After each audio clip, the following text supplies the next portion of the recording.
Only on 5 this morning, a group of Southern Oregonians is drawing attention from around the world. Some say their presence is a blessing and a promise for the future. And this morning, we reveal an exclusive look at what has been one of our region's best-kept secrets. A pasture in the Applegate Valley is quickly becoming sacred ground because of the arrival of its latest residents. Meet what some are calling the largest herd of white buffalo in the world, considered beacons for believers for their potential to bring peace and hope. It signifies a revitalization of Native American tradition and culture. To many of the tribes of North America, any animal that is of a white color, all white, is considered to be sacred because they're very rare. Just how rare? 1 in 10 million according to the National Bison Association. You'd likely have a better chance of winning the Oregon Powerball. You can't help but fall in love with buffalo if you see their calves. Their calves are absolutely adorable. Honored as a sacred symbol by the Lakota Sioux and Plains Indian tribes, a reincarnation of the white buffalo calf woman, an ancient prophecy fulfilled. But she also said that she would return, and when she returned, that it would be a sign of a time of change. It would bring that impetus, they would bring that encouragement to Native people, but also to all peoples. In Lakota lore, white buffalo calf woman was sent to teach people how to communicate and pray. And her return is a symbol of harmony and renewal to come. For the buffalo to be coming back, and to be coming back with this promise of peace and a return to plenty, is a very, very good thing. That transcends all cultures. People are very excited that the buffalo are here. They feel like there's a reason that they're here. A healing is happening in Southern Oregon. Author Fred Jennings Rogers owns Aquarius Books and Gifts in Grants Pass. He says in today's world of unemployment, foreclosure, war, and confusion, many of his customers are simply searching for signs of peace and enlightenment. Several of our customers have gone and seen the white buffalo firsthand, and it's almost transforming.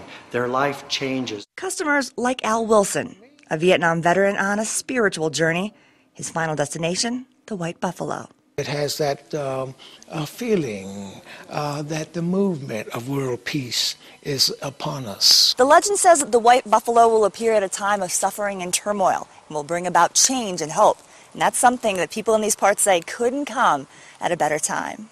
I feel honored by being by you, to return to the land of the people with your medicine. Oh, Grandfather, watch over them, we pray. World-renowned spiritual leader Grandmother Agnes Baker Pilgrim blesses the herd on the land of her people, the Siletz and Takelma Indians. They have them here in your land. In my land, yes, to have them here, and that's why I wanted to be here to bless them today, that they continue to thrive.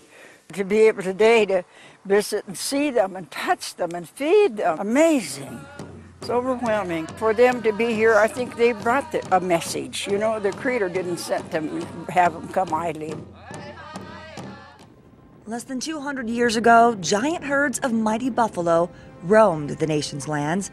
The buffalo was the livelihood whenever they roamed this land, because they provided their beautiful coat, gave the warmth of the teepee, and so every part was used. It wasn't wasted. But with the nation at war, government policy, and uncontrolled hunting, these lords of the prairie vanished. A sorrowful history for many. Centuries later, a homecoming with special significance. We don't believe in coincidence, so there must be some reason that they were sent. And to see them on the landscape again is just precious. Native tribes heartened and hopeful because of the valley's newest neighbors.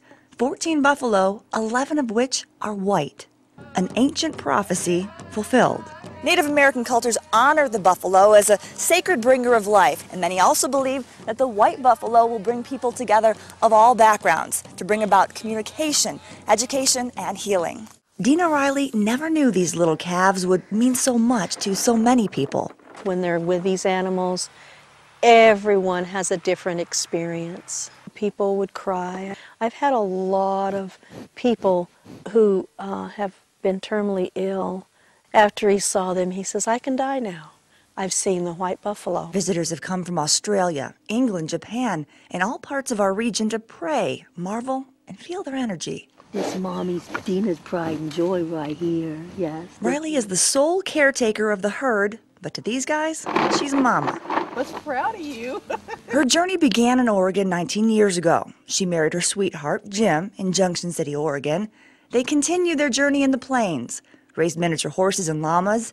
Jim's allergies and Dina's curiosity prompted the two to branch out.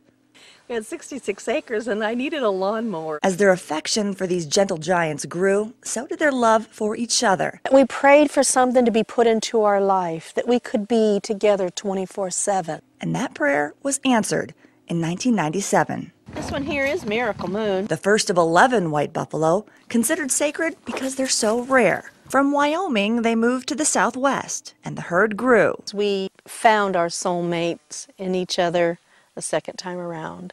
We do have kids from other spouses. These are our kids together. Thousands came to see them, few left unaffected. That's the joy. That is the reward.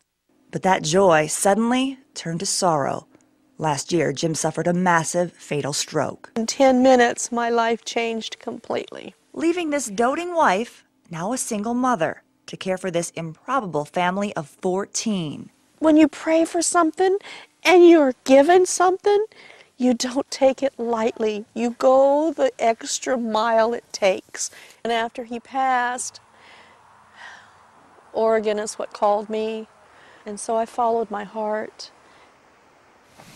It's a season of healing and renewal for Dina Riley. Last November, the recently widowed rancher was in northern Arizona mourning the sudden death of her husband, Jim, the love of her life. Left to care for an entire herd of white buffalo alone, what some believe to be a sacred gift, now a tremendous burden. She was at a crossroads. When you pray for something and you're given something, you don't take it lightly. You go the extra mile it takes. And she did, by taking the road less traveled, a familiar one, I-5, the one she took some 20 years ago when she married Jim in Junction City, Oregon. And my heart is here in Oregon, where we started our life as one. Riley packed up her babies and moved from the Grand Canyon to the Great Northwest. It's not a thing that just happened. You know, I think Spirit came before them. It's a great belief all over Indian country to have the white buffalo to honor the land and be back and thriving. Having them here is a wonderful blessing. And an overwhelming responsibility. Upkeep and fundraising are a struggle. Riley handcrafts keychains and ornaments for sale, anything to help feed the buffalo. Generous hearts in the community have reached out, donating bales of hay. Currently, the herd is grazing on temporary donated land in the Applegate Valley, thanks to an established 501c3 to protect the buffalo. They're not to be kept in a quiet place and never be shared. They're here for everyone. I just want a safe place that they can call home for the rest of their life. What is your hope Well, for this I herd? pray that today that will go before them, that wherever they need to be taken, or if they need to be taken from here, that the Creator would set up that land and go before them so that they would have that right to roam and that peace. Local scholars and tribes have embraced the white buffalo prophecy and its message. Bringing this blessing and this promise back to us, fulfilling an ancient promise and prophecy, because it was a promise. She said, I will return, and she did. My hope for them would be that they would provide an inspiration and in some way give us instruction to help us better relate. And unify the nation. They're taking the first step. They're teaming up with Portland-based Pendleton, an internationally known blanket maker, spreading the white buffalo's message of peace through the fur they shed once a year in the spring. I have given the fur to Pendleton to weave some of the white buffalo fur into these blankets. Making limited edition, one-of-a-kind peace blankets to raise money for the herd.